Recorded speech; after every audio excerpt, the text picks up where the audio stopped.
Back in February, Elon Musk tweeted this: defund NPR, it should survive on its own. Now, in the aftermath of that, I've seen a lot of discussion back and forth about NPR's viability without public funding. Some people argue only 1% of NPR's budget actually comes from federal funding. This seems to come from NPR themselves.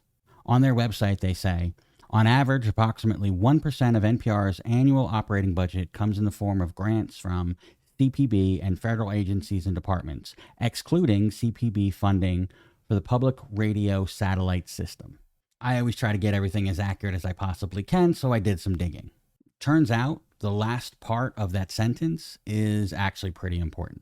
Yes, NPR does only get 1% of their budget directly from the federal government. However, they do receive a significant amount of money from this satellite system. Turns out there's a lot of money that goes to local broadcasting, and any of those local affiliates that decide to play NPR content must then pay them for it.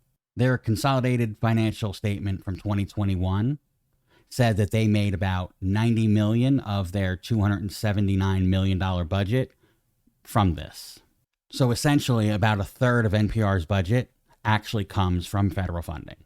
That is significant, and I see why NPR is fighting to keep their federal funding.